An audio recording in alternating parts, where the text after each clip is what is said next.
قل بفضل الله وبرحمته فبذلك فليفرحوا صدق الله مولانا العظيم وصدق رسوله النبي الكريم الرؤوف الرحيم اللهم نور قلوبنا بالقرآن وزين أخلاقنا بالقرآن وادخلنا الجنة بالقرآن ونجنا من النار بالقرآن. قال الله تعالى وتبارك في شان حبيبه مخبرا وعامرا إن الله وملائكته يصلون على النبي يا أيها الذين آمنوا صلوا عليه وسلموا تسليما. الصلاة والسلام عليك يا رسول الله وعلى آلك وأصحابك يا محبوب رب العالمين. تمام حمد و ثنا تعریف و توصیف اللہ جل مجدہ الکریم کی ذات پاک کے لیے جو خالق کائنات بھی ہے اور مالک شاشہات بھی.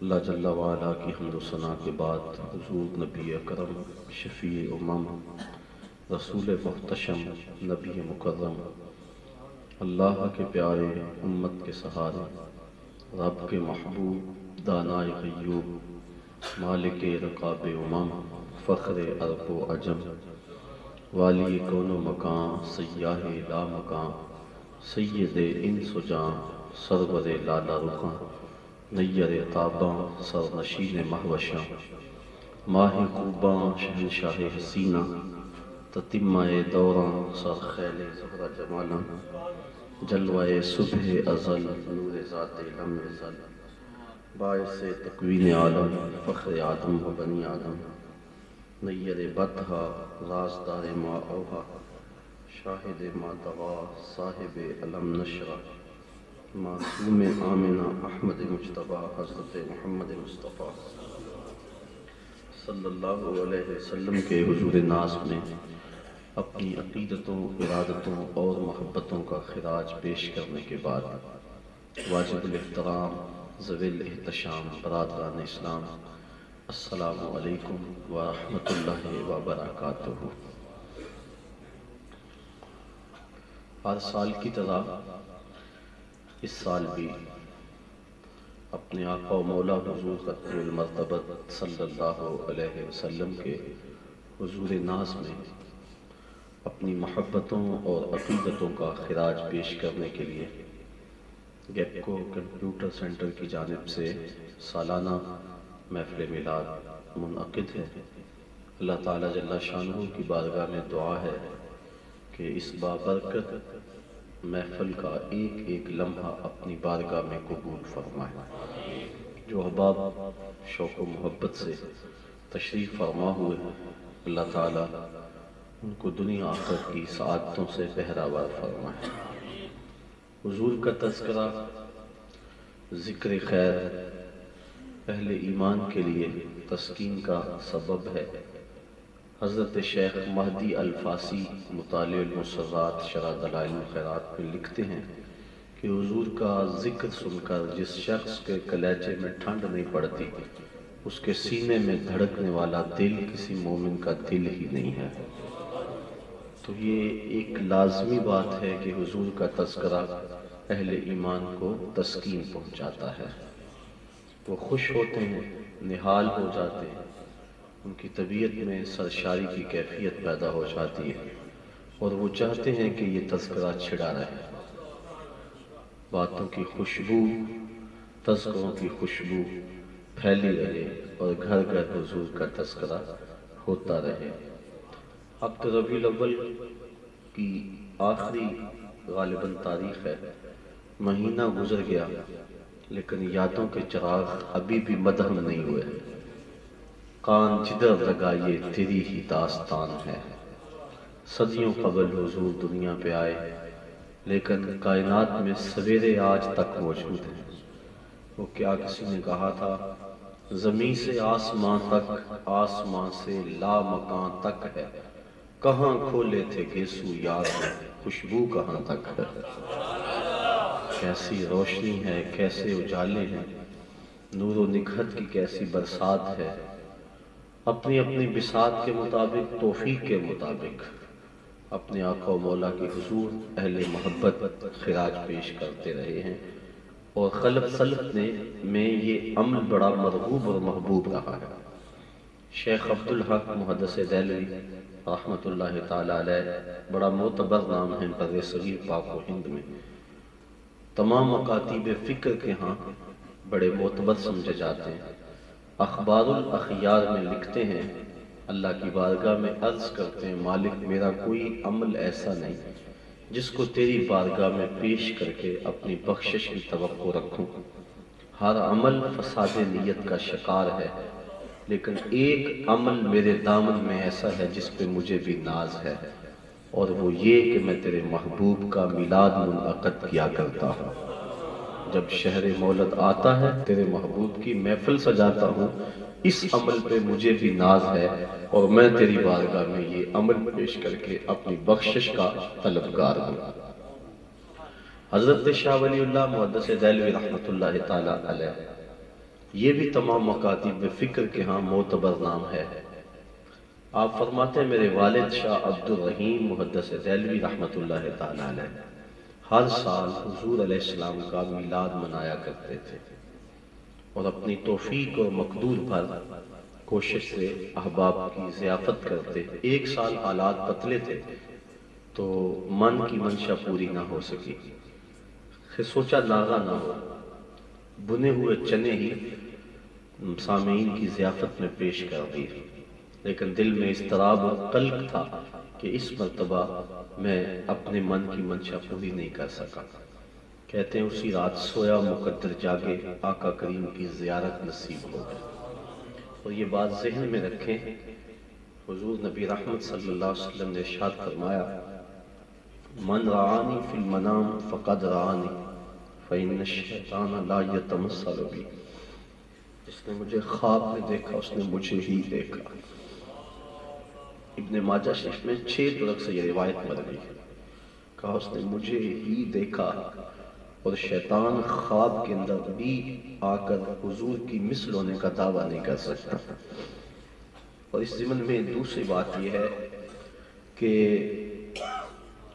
حضور نے کرم نوازی فرمائی اور ارشاد فرمایا، بخاری شریف کی روایت ہے، من رعانی فی المنام فسیرانی فی الیقظہ، جس نے مجھے خواب میں دیکھا ان قریب جاگتے بھی دیکھ لے گا۔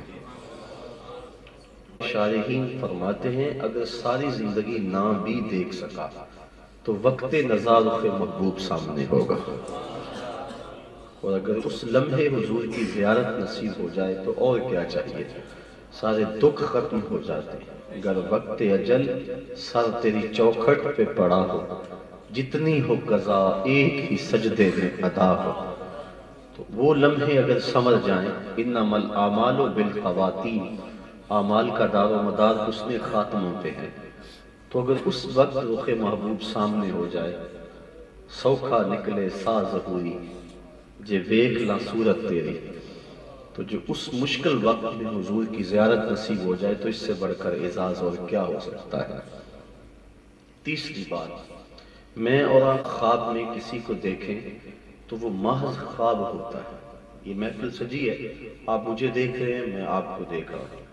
پہلی مرتبہ تو آپ کے یہاں آنا نہیں ہوا، ساروں کے نام میرے ذہن میں نہ ہوں لیکن چہروں سے تو شناسائی موجود ہے۔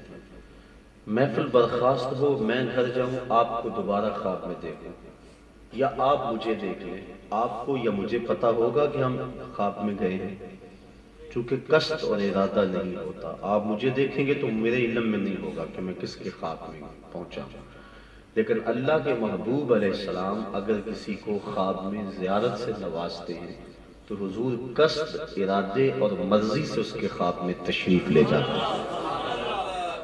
اور اس ضمن میں چوتھی بات عرض کر کے اپنی موضوعات کو مضمون کی سمت لے جاؤں گا کہ خواب میں ہم کسی سے کچھ وصول کریں تو وہ محض خواب ہوتا ہے۔ مثال کے طور پہ بھوک میں تڑپتے ہوئے سو گئے، رات خواب میں 5 سٹار ہوٹل سے کھانا کھایا، صبح اٹھیں گے پیٹ خالی ہوگا یا بھرا ہوگا؟ کروڑ کی لاٹری نکل آئی خواب میں، صبح کنگال ہوں گے یا مالا مال؟ ظاہر ہے خواب خواب ہی ہے، وہ کسی شاعر نے کہا 100 بار میرے ہاتھوں میں تیرا دامن آیا، جب آنکھ کھلی تو اپنا ہی گریباں تھا۔ کچھ نہیں ہوتا، خواب خواب ہی ہوتا ہے، لیکن اگر اللہ کے پیارے محبوب علیہ السلام کسی کو خواب میں کچھ عطا فرمائیں تو کیا وہ بھی وہم اور خواب ہوتا ہے؟ یہ امام بوصیری سے پوچھو۔ رات چادر ملتی ہے، صبح اٹھتے ہیں کندھوں پہ موجود ہوتی ہے۔ حضرت شاہ ولی اللہ محدث دہلوی فرماتے ہیں کہ میرے والد کو حضور خواب میں ملے اور 2 اپنے منہ مبارک عطا کیے۔ جب صبح اٹھے تو سرہانے پہ موجود تھے، اور جب ہم ان بابرکت والوں کو لے کر چلتے تھے بادل سایہ کیا کرتا تھا۔ اللہ اکبر۔ تو جس نے حضور کو دیکھا حضور کو ہی دیکھا، اور آقا کریم نے خواب میں کسی کو اگر کچھ عطا فرمایا تو وہ وہم نہیں ہے، حقیقت میں عطا فرمایا۔ کتاب کا نام ہے ریاض النظرہ فی مناقب عشرہ مبشرہ، اس میں روایت موجود ہے۔ حضرت علی المرتضیٰ رضی اللہ تعالی عنہ فرماتے ہیں کہ حضرت عمر فاروق رضی اللہ تعالی عنہ کا دور خلافت تھا۔ میں سویا مقدر جاگے، حضور کی خواب میں زیارت نصیب ہوئی، اور آقا کریم علیہ السلام فجر کی نماز پڑھا رہے ہیں۔ دونوں رکعتوں میں 2 مخصوص صورتیں حضور نے تلاوت فرمائی۔ جب قرآن صاحب قرآن پڑھ رہے ہوں تو پھر تو تلاوت کا مزہ دوبالا ہو جاتا ہے۔ حضرت ابو موسیٰ اشعری رضی اللہ تعالیٰ عنہ فرماتے ہیں ایک دن فجر کی نماز تھی، حضور تھے اور سورہ والضحیٰ کی تلاوت تھی۔ کہا ابھی تک وہ کیفیت نہیں بھول سکتا، جب حسن اپنے حسن کا تذکرہ خود ہی کر رہا ہو۔ ایک دن کالی چادر حضور نے زیب تن فرمائی، کالی چادر اوڑھ کر محبوبہ محبوب کائنات حضرت ام المومنین عائشہ صدیقہ رضی اللہ تعالیٰ عنہ سے کہا کیفا ترینی یا عائشہ، عائشہ بتاؤ کیسا لگ رہا ہے؟ تو ام المومنین نے جو جواب دیا حد کر دی، کہا حضور چادر کی سیاہی نے آپ کے چہرے کی سفیدی کو نکھار دیا، اور چہرے کی سفیدی نے چادر کی سیاہی کو نکھار دیا۔ اللہ اکبر۔ تو اللہ کے محبوب علیہ السلام سورہ والضحیٰ کی تلاوت کی، کہا آج تک وہ کیفیت نہیں بھول سکا۔ فرماتے ہیں کہ فجر کی نماز تھی، 2 مخصوص صورتیں حضور نے تلاوت کی، اس کے بعد سلام پھیرا، سلام پھیر کے پلٹ کے رخ کر کے صحابہ کی طرف حضور بیٹھ گئے۔ یہ آج بھی جو امام پلٹتے ہیں یہ اس سنت کو ادا کرتے ہیں۔ کتاب الآثار کے اندر امام محمد نے لکھا، اور اسی واقعہ کو صاحب مشکات نے بھی لکھا، کہ حضور علیہ السلام جب نماز سے سلام پھیرتے تھے تو اتنی جلدی پلٹ کے رخ بدلتے تھے جیسے گرم پتھر پہ بیٹھے ہوں، کیونکہ حضور جانتے تھے کہ میرے صحابی میرے دیدار کے لیے ترس گئے ہوں گے۔ ان سے اتنا وقت بھی کم گزرتا تھا، وہ تو ہر وقت بلکہ نماز میں بھی رخ محبوب کو دیکھتے رہتے تھے۔ حضرت نبی رحمت صلی اللہ علیہ وسلم کے اصحاب سے پوچھا گیا نا کہ کیا حضور ظہر اور عصر کی نمازوں میں قرات کرتے تھے؟ کہا ہاں کرتے تھے۔ کہا تمہیں کیسے پتہ ہے؟ کہا نحن نعلم باضطراب لحیتہ، ہم حضور کی داڑھی کی جنبش سے اندازہ لگا لیا کرتے تھے۔ معلوم ہوا نماز بھی پڑھ رہے تھے اور رخ محبوب کی دید بھی کر رہے تھے۔ اور بخاری شریف کی روایت ہے، باب ثلاثۃ الذین خلفوا، حدیث بھی صحیح ہے، حضرت کعب بن مالک روایت کرتے ہیں، اور یہ وہ کعب بن مالک ہیں جن کی بخشش کا اعلان اللہ نے قرآن میں فرمایا، سورہ توبہ کے اندر فرماتے اصلی قریبا منہ، جب میں نماز پڑھتا تھا میری کوشش ہوتی تھی حضور کے قریب کھڑا ہو کے نماز پڑھو۔ کیوں؟ فَأُصَارِكُهُ النَّظْرَ، اس لیے کہ نماز بھی ہوتی رہے، رخ محبوب کی دید بھی ہوتی رہے۔ چوری چوری میں حضور کی دید بھی کرتا رہتا تھا اور نماز بھی پڑھتا رہتا تھا۔ اصل نماز ہے یہی، روح نماز ہے یہی، میں تیرے روبرو رہوں تو میرے روبرو رہے، دل میں ہو یاد تیری در پہ سرے نیاز ہو، وہ بھی کوئی نماز ہے یار نہ ہو نماز کو۔ کہا اصلی قریبا منہ فاصارکہ النظر، میں نماز بھی پڑھتا رہتا تھا اور چوری چوری حضور کی دید بھی کرتا رہتا تھا۔ حضور پلٹ کے بیٹھ جاتے تاکہ صحابہ میری زیارت کے لیے ترس گئے ہوں گے۔ پھر اس کے بعد کوئی شخص باکورہ لے کے حاضر ہو گئے، باغوں میں پکنے والے پہلے پھل کو عربی میں باقورہ کہتے ہیں، اور صحابہ کی عادت ہوتی تھی کہ جب ان کے باغوں میں پھل پکتا تو پہلا پھل توڑ کے حضور کی خدمت میں لے آتے۔ ابو بکر یہ بھی باقورہ سے کنیت ہے، یعنی شجر اسلام پہ پکنے والا پہلا پھل، جناب ابو بکر صدیق رضی اللہ تعالیٰ، تو وہ پہلا پھل توڑ کے حضور کی خدمت میں لے آتے۔ ان کی آرزو یہ ہوتی کہ سب سے پہلے حضور کھائیں، بلکہ امام عینی نے عمدۃ القاری شرح صحیح بخاری میں ایک صحابی کا تذکرہ کیا ہے جس کا نام حضرت ظاہر بتلایا گیا۔ وہ حضور سے مزاح کر لیتا، حضور اس سے مزاح فرما لیتے، اور وہ اتنا خوش قسمت تھا کہ جب کبھی آقا اداس ہوتے، پریشان ہوتے، صحابہ اس کو ڈھونڈ کے لے آتے کہ آقا کی طبیعت پہ بوجھ ہے، ذرا 2 منٹ کے لیے تو آنا ذرا۔ جو ہی وہ سامنے آتا حضور کے چہرے پہ مسکراہٹ آ جاتا، وہ بات ہی ایسی کرتا کہ حضور خوش ہو جاتے۔ اور لکھتے ہیں محدثین کہ اس کے زیادہ تر مزاح جو ہیں وہ عملی مزاح ہوتے ہیں۔ مثال کے طور پہ مدینہ شریف کی منڈی میں چلا جاتا، جو سب سے اچھا ستھرا اور مہنگا پھل ہوتا اس کو خرید لیتا، حضور کی خدمت میں لا کے اس کو پیش کرتا۔ آقا اس ہدیے کو قبول کرتے، خود کھاتے، جو پاس موجود ہوتے ان کو کھلا دیتے اور اس کو دعائیں دیتے۔ 2 4 5 دن کے بعد جب وہ دوبارہ جاتا، جس سے پھل خریدا ہوتا، وہ پیسے مانگتا، اس کا بازو پکڑتا اور حضور کے دربار میں لے آتا، عرض کرتا وہ پرسوں حضور جو آپ نے پھل کھایا تھا اس کی پیسے مانگ رہا ہے۔ آقا کریم فرماتے میاں وہ تو نے مجھے تحفہ نہیں دیا تھا؟ عرض کرتا غریب آدمی ہوں، تحفہ کیسے دے سکتا تھا، پھل اچھا تھا، میں نے سوچا سب سے پہلے حضور ہی کھائیں۔ آقا کریم خوش ہوتے، دعائیں دیتے، قیمت بھی ادا کر دیتے۔ وہ پہلے بھی دعا لے گیا ہوتا، پھر دوبارہ دعائیں لے لیتا۔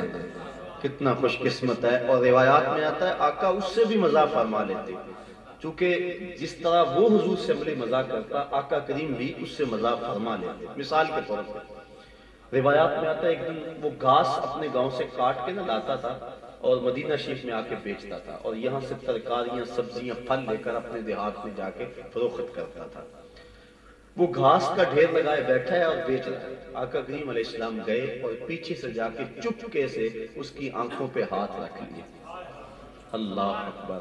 آج ہمیں اپنے سٹیٹس کا بڑا خیال لگا رہتا ہے، آقا کریم سے بڑھ کر کس کا سٹیٹس ہوگا؟ آج حضور تو گلی سے گزرتے ہیں اور بچوں کو کھیلتا ہوا پاتے ہیں تو ان کو کہتے ہیں لائن میں کھڑے ہو جاؤ، اور اپنے ہاتھ پھیلا دیتے ہیں اور کہا جو پہلے میرے سینے سے لگے گا اسے اتنا انعام دوں گا، اور بچے بھڑ کے حضور سے سینے سے لگتے ہیں، کو بازو سے لپٹتے ہیں۔ کبھی ہم نے بھی کیا، پیر صاحب نے، مولوی صاحب نے، سیاستدان نے، اس نے بھی کبھی اس انداز میں اختیار کیا، انہیں تو پروٹوکول کا لگا رہتا ہے، ہر وقت اس کا یہ احساس رہتا ہے، لیکن محبوب علیہ السلام کبھی بچوں کو سینے سے لگا رہے ہیں، کبھی کسی کے سر پہ ہاتھ پھیر رہے ہیں، کبھی یتیم بچے کو اپنے گھر میں لے جا رہے ہیں۔ ایک بڑھیا مسجد نبوی میں آئی، حضور مصلی پہ بیٹھے اور اس نے باہر سے کھڑا ہو کے حضور کو یوں اشارے شروع کر دیے۔ صحابہ کہتے ہیں ہمیں بڑا عجیب لگا، لیکن حضور اٹھ کے اس کی بات سننے کے لیے دروازے پہ چلے گئے۔ اس نے کہا میں نے آپ سے کوئی باتیں کرنی ہے، فرمایا کرو، کہا یہاں نہیں کرنی، کہاں کرنی ہے؟ مسجد نبوی سے بعد کھلا میدان تھا، کہا یہاں آ جائے، حضور وہاں چلے گئے، کہا میرے پردے والی باتیں۔ اب کڑکتی دھوپ، عرب کا ماحول اور اس کی باتیں، اور گھنٹے لگ گئے۔ حضرت عمر فاروق رضی اللہ تعالیٰ عنہ فرماتے ہیں ہمیں غصہ بڑا آ رہا تھا اس عورت پہ، لیکن کہہ کچھ نہیں سکتے تھے کہ حضور خود ہی تو اس کی باتیں کان لگا کے سن رہے۔ جب گھنٹے لگ گئے اور اپنی مرضی پہ تھک ہار کے جانے لگی تو ہم نے عرض کی بندہ نواز اس عورت کا توازن عقلی ٹھیک نہیں، پورا مدینہ جانتا ہے، لوگ اس کو دیکھ کے راستہ بدل لیتے ہیں، جب کسی سے باتیں چھیڑتی ہے تو پھر جان نہیں چھوڑتی۔ آپ کا وقت بھی قیمتی، بدن بھی نازک، اور دھوپ میں اس کی بے مقصد باتوں کے لیے گھنٹوں کا صرف کرنا، حضور ایسی ویسی عورتوں کی آپ باتیں کیوں سنتے ہیں؟ تو حضور فرمایا عمر پورے مدینے میں اس بیچاری کی کوئی نہیں سنتا، میں بھی نہ سنوں، ایک تو ہی ہوتے ہیں میریاں آساں دا سہارا، دس کنوں کراں جے تینوں نہ کراں یاد۔ پھر اس بڑھیا کو آواز دے کے کہا بڑھیا جب دکھ زیادہ ہو جائے مدینے کی جس گلی، جس نکڑ، جس کونے پہ چاہے مجھ کو کھڑا کر کے اپنے دکھڑے سنا لیا کر۔ یہ ہے حضور علیہ السلام کا انداز۔ تو گئے چپکے سے اس کی آنکھوں پہ ہاتھ رکھ دیا، کتنا خوش بخت تھا وہ۔ کسی کی آنکھوں پہ ہاتھ بلا کیوں رکھے جاتے ہیں؟ اس کی محبت کو آزمانے کے لیے کہ یہ نام تو میرا بڑا لیتا ہے، میں دیکھوں تو صحیح کہ مجھے بوجھتا ہے کہ نہیں۔ ہر وقت میری دوستی کا دم بھرتا ہے، میرے ہاتھوں کے لمس سے میرا احساس کرتا ہے کہ نہیں، اور میں دیکھوں کہ اس کے لبوں پہ میرا نام کس نمبر پہ آتا ہے، اور جس کی آنکھوں پہ ہاتھ رکھا جائے اس کی کوشش ہوتی ہے کہ جلدی جلدی بتا دوں کہ کون ہے۔ مطلب مجھے تجھے پہچانتے ہوئے دیر تو نہیں نہ لگی، تو دل میں بستا ہے، تیرے ہاتھ آئیں اور مجھے پتہ نہ چلے، اس کی کوشش ہوتی ہے جلدی بتاؤں، اور جو ہاتھ رکھتا ہے وہ بولتا نہیں ہے۔ اب آقا کریم کے ہاتھ حضرت ظاہر کی آنکھوں پہ آئے، اور حضور کے ہاتھ آنکھوں پہ آئے ہوئے تو کیا سینے تک ٹھنڈ نہیں گئی ہوگی؟ حضرت انس بن مالک رضی اللہ تعالیٰ عنہ فرماتے ہیں ایک دن میں نے حضور سے مصافحہ کیا تھا، ابھی تک وہ ٹھنڈک نہیں بھول سکا، اور آنکھوں پہ جب ہاتھ آئے ہوں گے تو پھر تو حد ہو گئی ہوگی۔ اب حضرت ظاہر کو تو پتا چل گیا ہوگا یہ کون ہے، لیکن حضرت ظاہر نہیں بول رہے، اور میں کہا کرتا ہوں انہوں نے کبھی بھی نہیں بولنا تھا۔ سفنے دے وچ ماہی ملیا تے گل وچ پالیاں باواں، ڈر دی ماری اکھ نہ کھولا متا پھر بچھڑ نہ جاواں۔ حضرت ظاہر نے بولنا ہی نہیں تھا، اور وہ نہیں بول رہے، بلکہ اپنی کمر کو پیچھے کیا، حضور کے سینے سے جوڑا اور یوں رگڑنا شروع کر دیا۔ آقا کریم آنکھیں دبا رہے ہیں بار بار کہ وہ بولے، لیکن وہ نہیں بولتا۔ پھر بالآخر حضور نے کہا اس غلام کو کون خریدے گا؟ تو عرض کی حضور مجھ نکمے کو کس نے خریدنا ہے، میری کیا قیمت ہے؟ فرمایا ظاہر یوں نہ کہو، تم اللہ کے نزدیک بڑے مہنگے ہو، اور تم ہمارے دیہات ہو، ہم تمہارے شہر ہیں۔ تو آقا کریم اس سے یوں انداز محبت فرمایا، تو اس کی کوشش ہوتی کہ جب بھی منڈی میں پھل آتا حضور کی خدمت میں اس کو لے آتا، بعد میں مالک کو بھی لے آتا کہ حضور یہ پیسے مانگا ہے، اور آقا کریم قیمت بھی ادا کرتے۔ تو صحابہ کی یہ کوشش ہوتی کہ ان کے باغوں میں پھل پکتا تو پہلا پھل توڑ کے حضور کی خدمت میں پیش کرتے۔ اب سلام پھیرا، یہ ذل المرتضیٰ کا خواب ہے، سلام پھیرا تو کوئی باقورہ لیے کھڑا تھا، آقا کریم نے وصول کیا، اور جتنے بھی مسجد نبوی میں نمازی تھے سب کو ایک ایک کھجور عطا کی۔ حضرت علی المرتضیٰ فرماتے ہیں جب میری باری آئی، آقا کریم نے جب مجھے کھجور عطا کی اتنا لطف پایا کہ کبھی بھی کھجور کا اتنا مزہ زندگی میں نہیں آیا تھا۔ میں نے حضور سے دوسری کھجور مانگنا چاہی، لیکن ادب حیا مانے رہا، جب سب کو ایک ایک دی ہے تجھے دو کیوں دیں گے؟ دل چاہتا رہا لیکن مانگ نہ سکا۔ اسی اسنا میں میری آنکھ کھل گئی، جب آنکھ کھلی تو کھجور کا ذائقہ میرے منہ میں موجود تھا۔ اللہ اکبر۔ کہتے ہیں کہ مسجد نبوی میں اذان ہو رہی تھی، میں نے جلدی جلدی وضو بنایا، سنتیں پڑھی اور مسجد نبوی میں پہنچا۔ مصلی پہ حضرت عمر فاروق کھڑے تھے، جو سورتیں رات حضور نے تلاوت کی تھی وہی جناب عمر نے تلاوت کی۔ میں سمجھ گیا میرے رات والے خواب کی تعبیر مل رہی ہے۔ کبھی ایسا ہوتا ہے بندہ رات کو خواب دیکھتا ہے، دن کو تعبیر، جیسے حضرت خزیمہ نے خواب دیکھا اور صبح دوڑے آیا، عرض کی حضور بڑا پریشان کن خواب دیکھا ہے۔ کہا کیا دیکھا ہے؟ کہا انی اسجد علی جبہتک، میں آپ کی پیشانی پہ سجدہ کر رہا ہوں، آپ لیٹے ہوئے ہیں اور پیشانی پہ پیشانی رکھ کے میں سجدہ کر رہا ہوں۔ یہ بڑی پریشانی مجھے ہوئی، عجیب سا خواب آیا۔ فاستجع رسول اللہ صلی اللہ علیہ وسلم فقالا صدق رؤیاک یا خزیمہ، حضور لیٹ گئے، فرمایا خزیمہ باقی باتیں بعد میں ہوئی، پہلے خواب کی تعبیر پوری کر لے۔ تو کبھی رات کو خواب، دن کو تعبیر، اور آپ جانتے ہیں کبھی تعبیر تک پہنچنے کے لیے کبھی کنان کے اندھے کنویں میں جانا پڑتا ہے، کبھی مالک ابن زغر کی قید میں پہنچنا پڑتا ہے، کبھی عزیز مصر کے ہاں قید کاٹنی پڑتی ہے، کبھی مصر کے بازاروں میں بکنا پڑتا ہے۔ 40 سال بیت جاتے ہیں، پھر جناب یوسف علیہ السلام بولتے ہیں یا آبات ھذا تاویل رؤیا من قبل، میرے باپ یہ ہے میرے خواب کی تعبیر جو میں نے بڑی پہلے دیکھا تھا۔ تعبیر تک پہنچنے کے لیے 40 سال لگ گئے، اور کبھی رات کو خواب دن کو تعبیر۔ کہا میں سمجھ گیا یہ اس قبیل کا خواب ہے کہ رات کو خواب دن کو تعبیر۔ میں جب انہوں نے سلام پھیرا تو پلٹ کے رخ بیٹھے، میرے دل میں اب کھجوریں بھی آئیں گی، اور واقعی کوئی کھجوروں کا ٹوکرا لے کے حاضر ہو گئے۔ پھر انہوں نے بانٹنا شروع کی، میرے تک آئے، مجھے کھجور عطا کی، میں نے منہ میں رکھا، رات والا ذائقہ آ گیا۔ حضور کا تو ادب حیا مانے تھا، لیکن جناب عمر سے تو میرا دوستانہ تھا۔ میں نے کہا عمر ایک کھجور سے کام نہیں چلے گا، مجھے تو ایک اور دو۔ تو جناب عمر نے مانا خیز نظروں سے دیکھا اور پھر مسکرا کے کہا علی اگر حضور نے دی ہوتی تو میں بھی دے دیتا۔ تو جس نے حضور کو خواب میں دیکھا اس نے حضور کو ہی دیکھا۔ اللہ اکبر۔ یہ مضمون اپنے دامن میں بڑی وسعت رکھتا ہے امام سخاوی نے یہاں ایک بڑا خوبصورت واقعہ لکھا ہے جس کو کتاب الحج کے اندر زکریا سہارنپوری نے بھی نوٹ کیا کہ اللہ کے محبوب علیہ السلام کے روضے کے اوپر ایک شخص کھڑا ہے اور کیا کہتا ہے آنا ضیف ہوگا، حضور میں آپ کا مہمان ہوں، آپ کے ہوتے ہوئے میں نے کسی اور چوکھٹ پہ تو نہیں جانا، آقا جی میں تیرا ہو کے خیر منگا در دردا، مریل کتا کیوں اخواما ایڈے بختاں بردا، میں تو کسی سے نہیں مانگا، اور میرے اعلیٰ حضرت فرماتے ہیں کون دیتا ہے دینے کو منہ چاہیے، دینے والا ہے سچا ہمارا نبی، کوئی دیتا بھی تو نہیں نا، اور اگر چند ٹکڑے جھولی میں ڈال بھی دے تو ساری زندگی جتلاتا رہے۔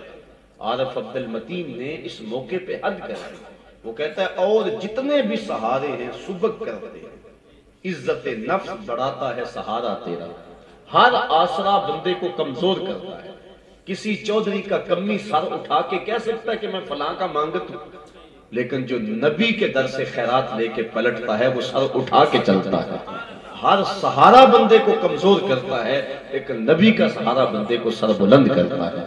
اسی لیے اعلیٰ حضرت نے مشورہ دیا ٹھوکریں کھاتے پھرو گے ان کے در پہ پڑ رہو، قافلہ تو اے رضا اول گیا آخر گیا، تو وہ تو کھڑا ہی حضور کے روضے پہ، مرنے کی طرف دیکھ نہ جینے کی طرف دیکھ، جب چوٹ پڑے دل پہ مدینے کی طرف دیکھ۔ اس نے کہا نا ضیف کا حضور میں آپ کا مہمان ہوں، یہ کہتے کہتے اونگ آ گئی، مقدر جاگا زیارت ہوئی، آقا کریم کے ہاتھ میں روٹی تھی، میں لے کھا لی، وہ کہتا میں نے وصول کر لی اور کھانا شروع کر دی، ابھی آدھی کھائی تھی کہ میری آنکھ کھل گئی، جب آنکھ کھلی تو دوسرا آدھا ٹکڑا میرے ہاتھ میں موجود تھا، تو اگر اللہ کے محبوب کچھ عطا فرمائیں تو وہ حقیقت میں عطا فرماتے ہیں۔ تو خواب کے ضمن میں چار باتیں ذہن نشین رکھے، ایک تو جس نے حضور کو دیکھا اس نے حضور کو ہی دیکھا، دوسری بات جس کے خواب میں آئے ان قریب بیداری میں آئے، جس کے خواب میں گئے قصد اور ارادے سے گئے، اور جس کو جو عطا کیا وہ حقیقت میں عطا کیا۔ شاہ ولی اللہ محدث دہلوی فرماتے ہیں کہ میرے والد کے وقت جاگے اور حضور کی زیارت نصیب ہوئی۔ اللہ اکبر۔ حضرت شاہ ولی اللہ نے در ثمین فی مبشرات النبی الامین یہ باقاعدہ ایک کتاب لکھی، اب تو اس کا اردو ترجمہ بھی بازار سے دستیاب ہے، اس کے اندر وہ کلمات جو حضور علیہ السلام کی طرف سے حضرت شاہ عبد الرحیم نے سنے تھے وہ نقل کیے گئے، وہ 40 حدیثیں جو حضور نے خواب میں حضرت شاہ ولی اللہ کو فرمایا ان کا بیان ہے، بڑے بڑے خوبصورت جملے ہیں اور بڑے بڑے خوبصورت حضور کی باتیں۔ تو کہا حضور کے سامنے انواع و اقسام کے کھانے پڑے ہوتے، در ثمین میں یہ واقعہ لکھا ہے، جو حضور کی خدمت میں میلاد کے مواقع پہ لوگوں نے ہدیہ کیے تھے، اور ان میں میرے والے چنے بھی موجود تھے اور حضور انہی کے ساتھ شفقت فرما رہے ہیں۔ تو ثابت یہ ہوا کہ حضور کے میلاد پر اپنی محبتوں کا جو ہم اظہار کرتے ہیں وہ بارگاہ رسالت مآب میں قبول ہوتا ہے، اس لیے اپنی توفیق اور مقدور پر جو ہے وہ استطاعت سے حضور کے میلاد پر اپنی محبتوں کا اظہار ضرور کرنا چاہیے۔ یہاں مقدار نہیں دیکھی جاتی، یہاں یہ دیکھا جاتا ہے کوئی کس خلوص سے پیش کر رہا ہے، کس محبت سے پیش کر رہا ہے۔ تو اللہ کے محبوب علیہ السلام کی صورت میں جو اللہ تعالیٰ نے ہمارے اوپر انعام کیا، اتنا بڑا انعام، اس کا تشکر ہمارے اوپر واجب ہے، اور اس کے کئی روپ ہیں شکریہ ادا کرنے کے۔ یہ محافل یہ بھی ایک انداز ہے، اعانت دین یہ بھی ایک انداز ہے، حضور کے پیغام کا غلبہ چاہنا اور اس کے لیے عملی جد و جہد کرنا یہ بھی شکر کا ایک انداز ہے، اور حضور علیہ السلام کی سنت سیرت پہ عمل کرنا یہ بھی تشکر کا ایک انداز ہے۔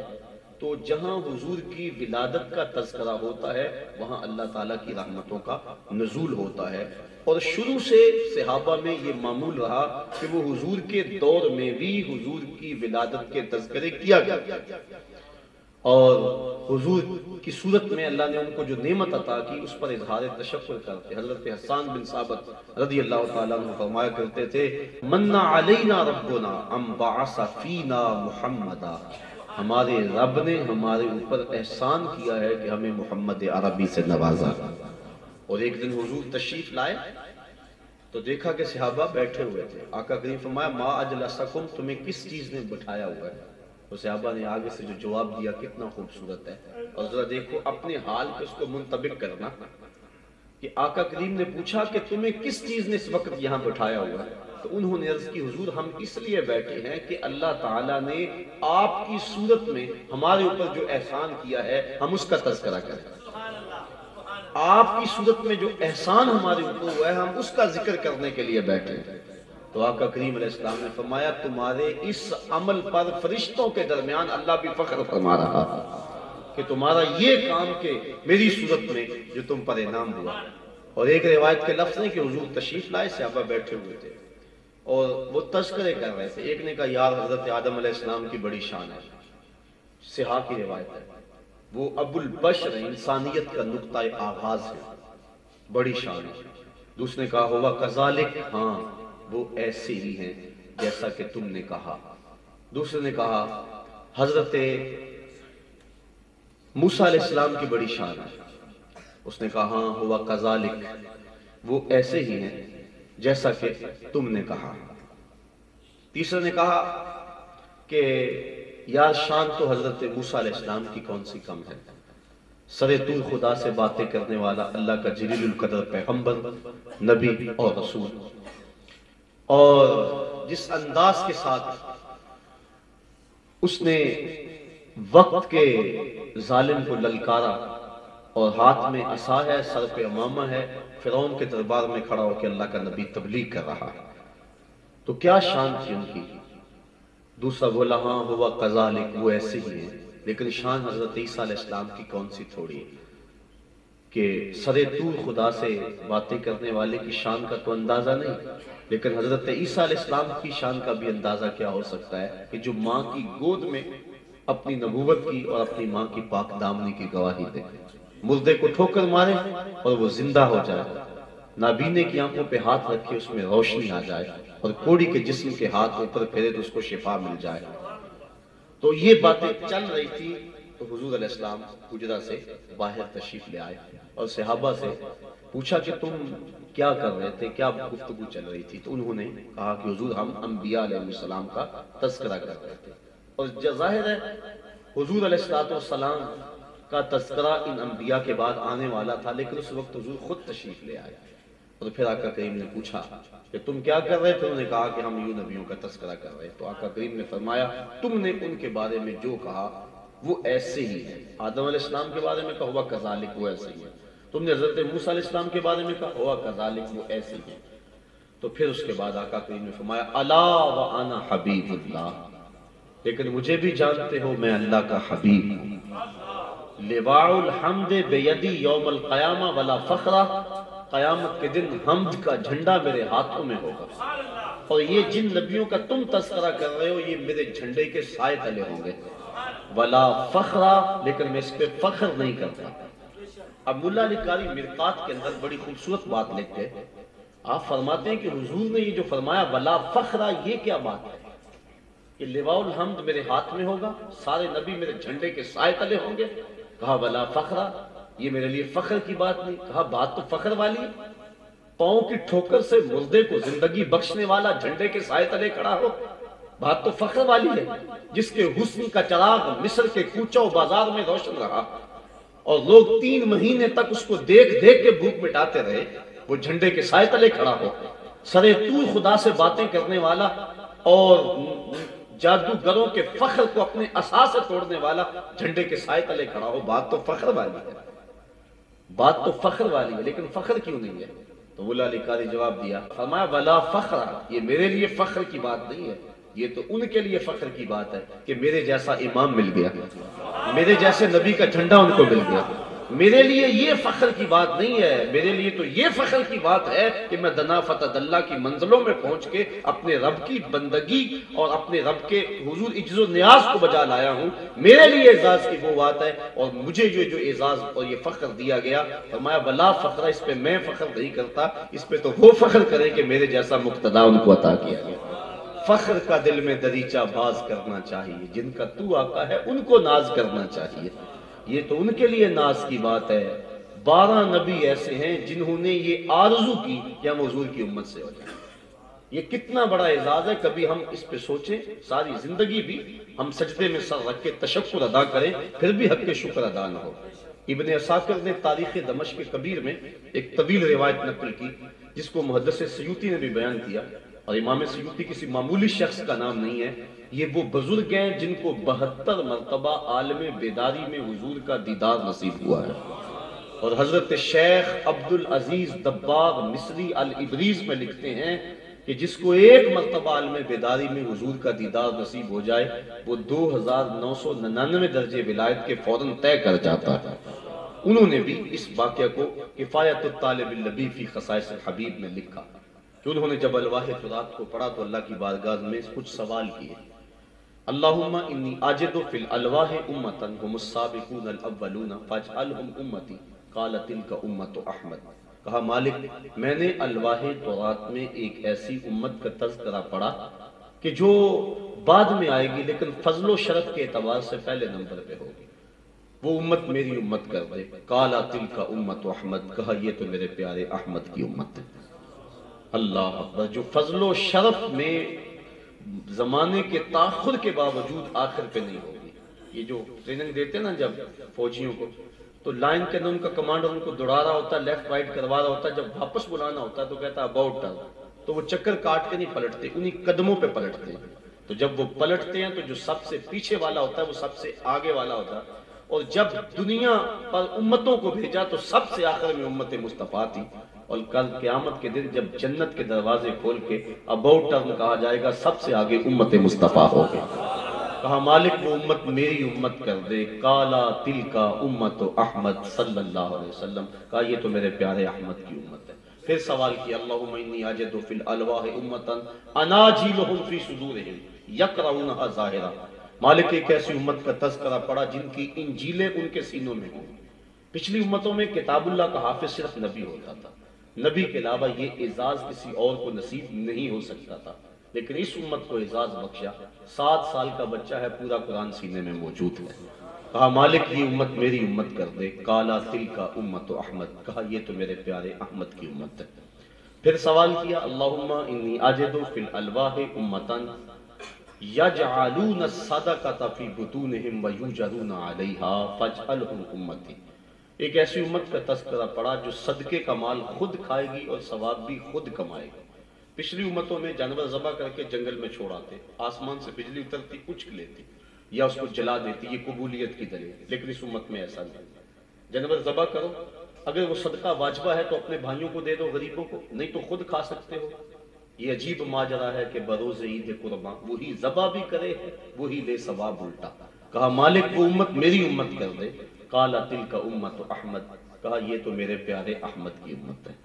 پھر عرض کی اللہم انی اجد فی الالواح امتا یاکلون الفیع، ایک ایسی امت کا تذکرہ پڑا جو مال فیع کھائے گی۔ جہاد کیا، لڑائی ہوئی، جو مال ہاتھ میں آیا اسے مال غنیمت کہتے ہیں، لیکن لڑائی سے قبل ہی کافر بھاگ گئے، جو مال ہاتھ آیا اسے مال فیع کہتے ہیں۔ پہلی شریعتوں میں وہ جائز نہیں تھا کیونکہ محنت نہیں تھی، لیکن اس امت میں جائز رکھا گیا۔ کہا مالک وہ امت میری امت بنا دے۔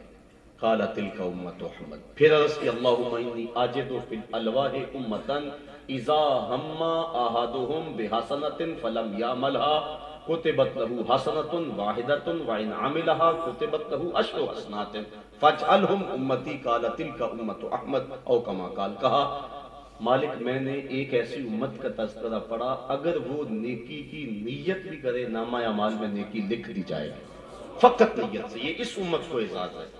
قیامت کے دن ایک شخص نامہ اعمال کھولے گا، حج لکھے ہوں گے، عرض کرے گا مالک میں نے تو حج کیا ہی نہیں۔ ارشاد فرمایا جائے گا تو نے حج نہیں کیا، لیکن جب حاجیوں کے قافلے جاتے تھے تیرا دل تو تڑپتا تھا نا، ہم نے تیری اس تڑپ کو دیکھ کے تیرے نامہ اعمال میں حج لکھ دیا۔ اور آپ جانتے ہیں بدر کے شرکاء کی تعداد کتنی تھی؟ 300، لیکن تاریخ اٹھائیں 313 نہیں تھی، 305 تھی۔ 8 صحابہ تو لڑائی میں شامل ہی نہیں ہوئے، حضرت ابو لبابہ ہیں، حضرت عثمان غنی رضی اللہ تعالیٰ عنہما ہیں، اور دیگر 6 صحابہ یہ لڑائی میں شامل نہیں ہوئے، لیکن جب مال غنیمت بٹا تو ان کو برابر کا حصہ دیا گیا۔ گئے نہیں اور حصہ ملا، کیوں؟ اس لیے کہ یہ گھر سے نیت کر کے نکل پڑے تھے، کسی وجہ سے ان کو واپس سے کیا گیا، لہٰذا مومن جب نیت کر لیتا ہے نامہ اعمال میں نیکی لکھ لی جاتی ہے۔ وَإِنْ عَامِلَهَا، اور اگر وہ نیکی کر لے، کُتِبَتْ لَهُ 10 حسنات، تو نامہ اعمال میں 10 لکھی جاتی، کی 1 اور لکھی کتنی گئی؟ لوگ ڈبل کے چکر میں ہر شے بھول گئے. اللہ 10 گنا کا وعدہ دے رہا ہے. کہا 10 گنا اس کو دوں گا. دیکھیے کتنی نمازیں فرض ہوئی تھی؟ 50. لیکن پڑھتی کتنے؟ 5. لا تبدیل لکلمات اللہ، اللہ کی تو باتیں تبدیل نہیں ہوتی. یہاں تو 9 مرتبہ تبدیلی آ رہی ہے. یہی ضابطہ دیا، من جاء بالحسنۃ فلہ عشر امثالھا. 1 کرو گے 10 کا ثواب دوں گا، 5 پڑھو گے ثواب 50 کا عطا کروں گا.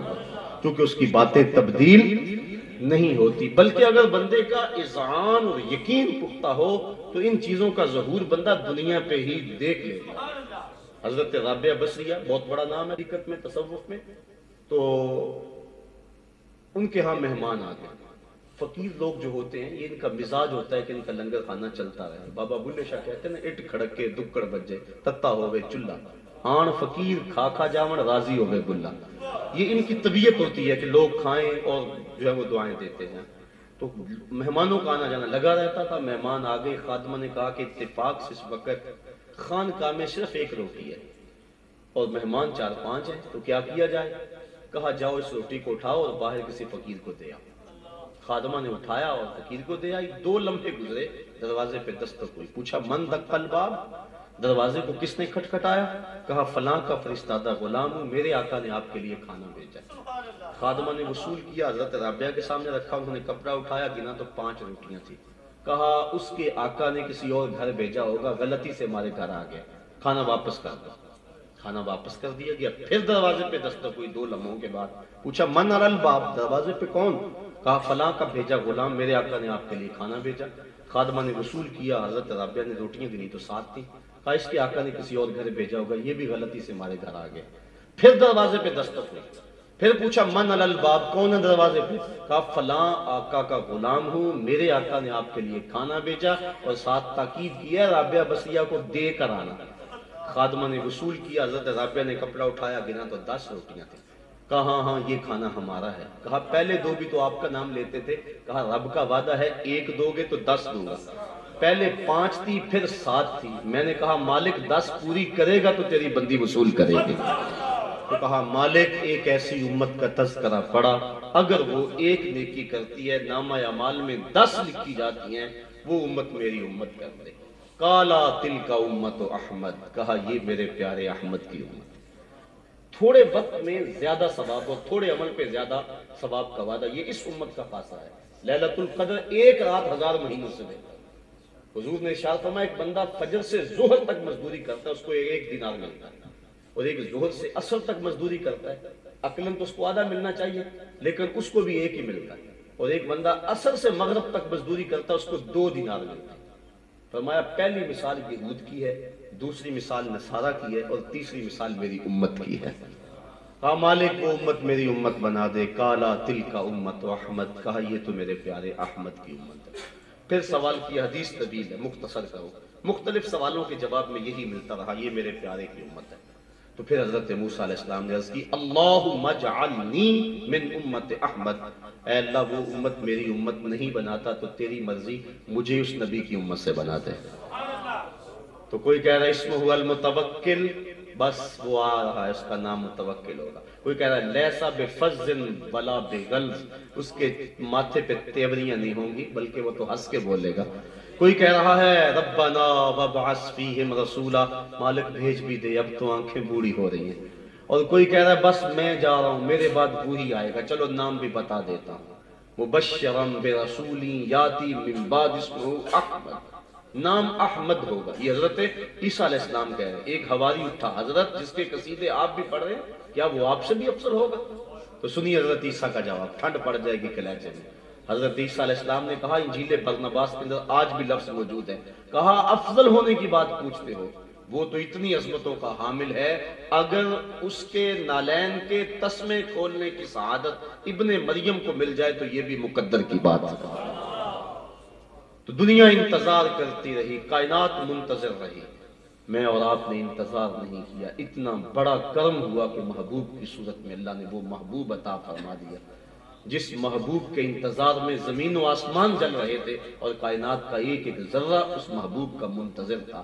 تو ہمارے اوپر لازم ہے کہ ہم اس آقا و مولا کے حضور اپنی محبتوں کا خراج پیش کریں. ذرا انسان غور تو کرے، اگر حضور نہ آتے تو کیا ہوتا؟ ہم کن کار مذلتوں میں گرے ہوئے تھے. یہ ایک الگ مضمون ہے، الگ کہانی ہے. لیکن ذرا دیکھیے کہ آقا کا جوتا دھوپ سے اٹھا کر غلام چھاؤں میں رکھ دیتا ہے تو آقا اس پہ بھی کوڑے برساتا ہے. کیوں؟ کیا جرم کیا اس نے؟ کہا تو نے میرے اذن کے بغیر میرے جوتے کو ہاتھ کیوں لگایا؟ تیرے ہاتھ اس قابل کب ہوئے تھے کہ مجھے پوچھے بغیر میرے جوتوں کو ہاتھ لگا سکے؟ وہ کہتا ہے خراب ہو رہے ہیں جوتے اور اس لیے میں نے ان کو ذرا چھاؤں میں منتقل کیا. لیکن آقا اس کی اس بات کو، چونکہ وہ سمجھتا ہے کہ اس کے اندر عقل نہیں ہے، تبھی تو یہ غلام ہے، وہ اس کو قبول کرنے کو تیار نہیں، اور اس کو غلام کی خود سری اور تکبر اور تمرد شمار کر رہا ہے. اقبال علیہ الرحمہ نے کہا تھا نا، غلامی کیا ہے ذوق حسن و زیبائی سے محرومی، جسے زیبا کہیں آزاد بندے ہیں وہی زیبا. بھروسہ کر نہیں سکتے غلاموں کی بصیرت پر کہ دنیا میں فقط مردان حر کی آنکھ ہے بینا. غلام کی اس بصیرت کو بھی تسلیم نہیں کیا جا رہا کہ اس نے جو چھاؤں میں جوتے رکھے ہیں اس کے پیچھے اس کی یہ عقل کام دے رہی ہے کہ خراب ہو جائیں گے. آقا سرے بازار کوڑے برساتا ہے کہ تو متکبر ہو گیا، تجھے پتہ نہیں، اپنی اوقات یاد نہیں رہی. یہ ہے انسانیت کی تسلیم. اب ایک جملہ کہوں، توجہ چاہوں گا. غلام آقا کا جوتا دھوپ سے اٹھا کر چھاؤں میں رکھنے کا روادار نہیں. جس دور میں یہ ظلمت ہے، میرے اور آپ کے آقا و مولا عرش سے پلٹتے ہیں اور بلال حبشی کو بلاتے ہیں اور کہا بلال تو کون سا نیک عمل کرتا ہے؟ میں نے جنت میں تیرے قدموں کی آہٹ کو سنا ہے. کیا خیال ہے اس ایک جملے نے دور غلامی کی ساری تھکن اتار نہیں دی ہوگی اور بلال فرش اٹھ کے فراز عرش پہ نہیں پہنچ گیا ہوگا؟ جس غلام کو آقا کے جوتے کو ہاتھ لگانے کا حق نہیں تھا، اس کو دو جہاں کا آقا کہہ رہا ہے میں نے تیرے قدموں کی چاپ کو سنا ہے، اور سنا بھی فراز جنت میں. اور اسی تعلیم کا نتیجہ تھا کہ حضرت بلال حبشی رضی اللہ تعالیٰ عنہ جب داریہ سے واپس آئے امیر المومنین حضرت عمر فاروق کے دور میں، تو وہ مسجد سے باہر نکل کر استقبال کرتے ہیں اور کالے رنگ کے ہاتھ کو چوم کر آنکھوں سے لگایا اور کہا یا بلالو انتا سیدنا. بلال لوگ تجھے غلام کہیں ان کی مرضی، میرا تو آقا لگتا ہے. کس نے ذروں کو ملایا اور صحرا کر دیا، کس نے قطروں کو اٹھایا اور دریا کر دیا، خاک کے ذروں کو ہم دوش سریا کر دیا. زندہ ہوتے ہیں جو مرتے ہیں حق کے نام پر، کیا نظر تھی موت کو جس نے مسیحا کر دیا. تو وہ جس کی حکمت نے کیا یتیموں کو در یتیم. غور تو کرو، معاشرے کی ان پامال قدروں کو میرے آقا نے زندگی بخشی اور ہر شخص کو اس کا حق دیا. ایک شخص اسلام لاتا ہے، اس سے انٹرویو کیا جاتا ہے، بتا اسلام کی کس قدر نے تجھے متاثر کیا؟ اب اس کا جواب سنیے. وہ کہتا بس سیرت کا ایک واقعہ میری ہدایت کے لیے کافی ہو گیا، اور وہ یہ ایک دن حضور کی مجلس لگی تھی، صحابہ موجود تھے. اچانک ایک صاحب آئے، عرض کی حضور میرا بیٹا صبح سے گم ہے، مل نہیں رہا، تو آپ دعا کر دیں بیٹا مل جائے. قبل اس سے کہ حضور کے ہاتھ دعا کے لیے اٹھتے اور اجابت کے دروازے کھلتے، اسی مجلس کے کونے میں ایک شخص جلدی سے اٹھ کھڑا ہوا. عرض کی حضور ابھی ابھی فلاں باغ کے کنارے سے میں گزر کے آیا ہوں، میں نے اس کے بچے کو بچوں کے ساتھ کھیلتا ہوا دیکھا ہے. باپ نے سنا تو دوڑ لگا دی. آقا کریم فرمایا سے بلاؤ. بلایا گیا. کہا بڑی جلدی ہے حضور، آپ جانتے ہیں ایک باپ کے جذبات کیا ہوتے ہیں. ماں الگ تڑپ رہی ہے بیٹے کی، صبح سے مل نہیں رہا، میں جلدی سے بیٹے کو ملنا چاہتا ہوں اور اس کی ماں تک پہنچانا چاہتا ہوں. سنیے آقا کریم فرمایا ضرور جاؤ اور ملو، لیکن ایک بات میری یاد رکھنا. عرض کی ارشاد فرمایا جب باغ کے کنارے جاؤ اس کو بیٹا کہہ کے آواز نہیں دینی، جو نام رکھا ہے اس نام سے پکارنا ہے. اس نے عرض کی حضور وہ میرا بیٹا ہے، اگر اس کو میں بیٹا کہہ کے آواز دے دوں تو اس میں حرج بھی کیا ہے؟ کہا تم نے نام جو رکھا ہے اس نام سے پکارنا. حضور بیٹا کہنے میں حرج؟ فرمایا تم نہیں جانتے، ہو سکتا ان بچوں میں کوئی یتیم بچہ کھیل رہا ہو اور تم صبح سے بچے سے بچھڑے ہو اور تمہارے لہجے میں بلا کی مٹھاس ہوگی، اور جب تم اپنے بچے کو بیٹا کہہ کے پکارو گے تو یتیم بچوں کے دل پہ کچوکے لگیں گے. آج ہمارا باپ ہوتا تو ہمیں بھی بیٹا کہہ کے پکارتا.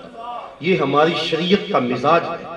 بیوہ کے سامنے اپنی بیوی سے پیار نہ کرو، غریب کے سامنے اپنی دولت کی نمائش نہ کرو، بلکہ میرے آقا کریم فرمایا اپنے گوشت کی خوشبو سے ہمسائے کو تکلیف نہ دو.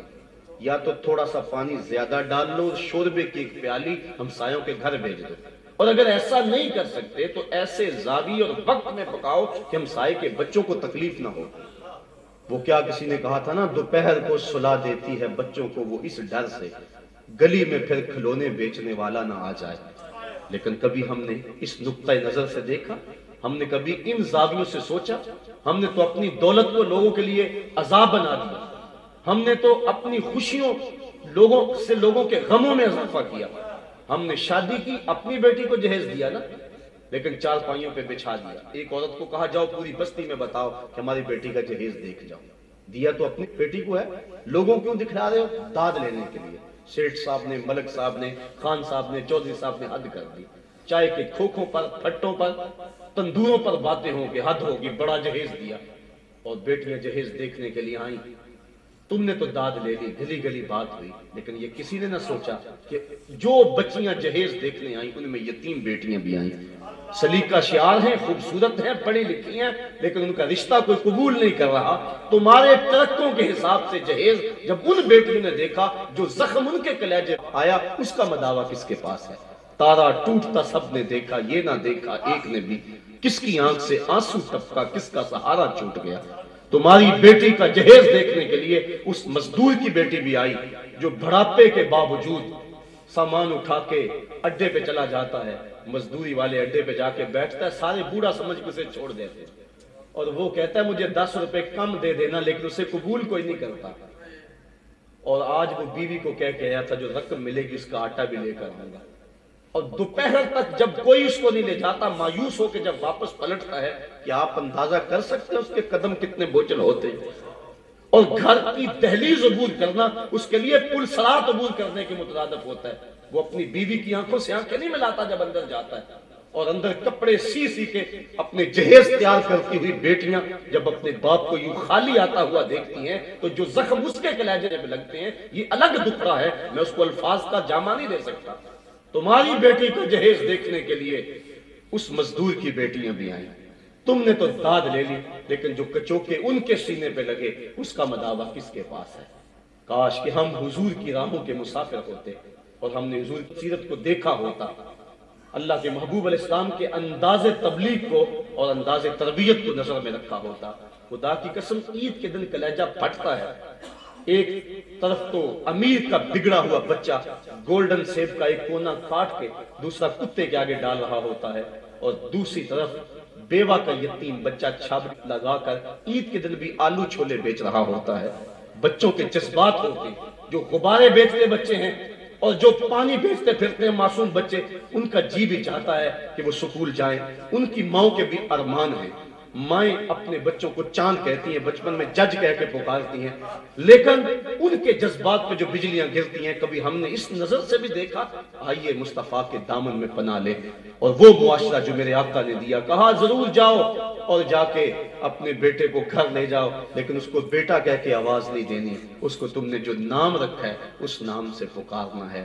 آفتاب زندگی کی ایک شعاع اولی، نور سے تیرے فلک روشن درخشاں ہے زمین، تیری ہستی روشنی کا ایک حسین مینار ہے، ہر کرن جس کی نشان منزل دنیا و دین، تیری نظروں نے تراشے ظلمتوں سے آفتاب، پاؤں تیرے چوم کے ذرے بنے ماہ مبین، اے غریبوں کے سہارے، اے یتیموں کی مراد، محسن انسانیت تجھ سا کوئی نہیں، کار ما آخر شدو آخر زما کار نشد، مشتقہ کے ماں غبارے کوچائے یار نشد۔ ایک دوپہر کا محفل میلاد کیا، ساری زندگی بھی گزار دے پھر بھی حق ادا نہ ہو۔ ہمارا بال بال قرض رسالت میں جکڑا ہوا ہے۔ اللہ مجھے آپ کو حضور کی راہوں کا مسافر بنائے۔ وآخر دعوانا ان الحمدللہ رب العالمین۔